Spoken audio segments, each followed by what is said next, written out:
Most people first hear the name Sun Tzu through a war quote, an aphorism, a motivational sentence, a post shared by an entrepreneur, and they usually imagine him as a figure obsessed with victory on the battlefield, someone who thinks of nothing but destroying his enemies, as if his entire philosophy were built on power, discipline, and triumph. But this narrative is the biggest mistake made by those who try to understand Sun Tzu, because Sun Tzu's real concern was not winning. His concern was the cost. Sun Tzu was not a thinker who romanticized war. He did not see war as a sacred duty, an honorable challenge, or an unavoidable destiny. To him, war was like a silent but deadly disease that, if left uncontrolled, slowly eats away at a state from within. And this perspective did not emerge out of nowhere. The period Sun Tzu lived in was one of the most unstable and exhausting eras in Chinese history. Kingdoms were fragmented. Every ruler believed in his own strength, each convinced he would be the unifier. But all of these beliefs led to the same outcome: endless wars. War was not experienced only on the battlefield. War was in the villages, in the fields, in tax records, in emptied granaries. Briefly, it was everywhere. The moment a king set an army in motion, an invisible counter began to run. More food every day, more weapons, more manpower, and more taxes.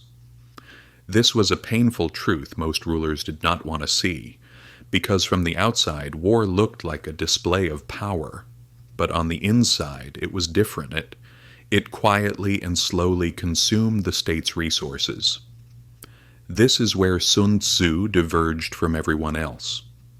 While others talked about the enemy's army, he looked at his own treasury. While others debated courage, he thought about sustainability, and he asked a very simple yet deeply unsettling question. Even if we win this war, will we still be standing? That is why The Art of War is not a hero's handbook, as many assume. There are no epic victory tales in that book, because for Sun Tzu, war was not something to boast about. It was a risk that had to be calculated. Even his most famous line is often misunderstood: "The greatest victory is the one achieved without fighting." It sounds philosophical, but in reality it is very clear. This is the ancient world's cost-benefit analysis. Winning without fighting means not having to feed soldiers. It means not abandoning fields and land. It means not raising taxes. In short, it means not placing a burden on the people. According to Sun Tzu, every prolonged war becomes a burden on the state and weakens it, because at some point you stop fighting the enemy and start fighting with your own resources, and in that war, defeat is almost inevitable. That is why he speaks so much about speed. But speed does not mean aggression. Speed means reducing cost. Simply put, the faster the war, the lower the cost. Every day an army spends in the field means money. Every hour an army waits means risk. Sun Tzu understood this very well. In this sense, Sun Tzu was more like a financier than a commander, though this never diminished the fact that he was a strong and capable general. The same logic applies to intelligence. For Sun Tzu, information was not a moral superiority but an economic opportunity, and he knew how to turn it into an advantage. One spy is cheaper than 1,000 soldiers. One correct piece of information is more effective than a campaign lasting months. That is why he places such importance on foreknowledge. What we today call data was its equivalent in his time.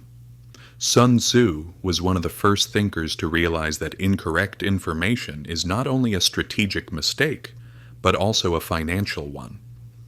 His obsession with logistics comes from the same place. Many military texts explain how wars are won. Sun Tzu explains how wars lead to bankruptcy. As distance increases, cost increases. As transportation grows longer, losses multiply. and at a certain point the victory achieved no longer compensates for the expense. This was Sun Tzu's real fear: states exhausting themselves in the name of victory. That is why he was so harsh toward rulers who loved war. Because when war is waged with passion and ambition, reason retreats. And when reason retreats, bankruptcy becomes inevitable.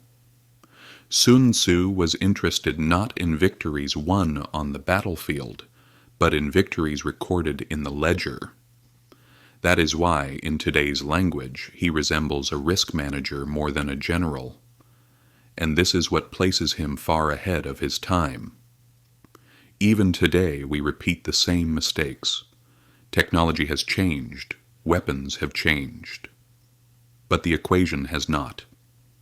Prolonged wars, collapsing budgets, indebted states.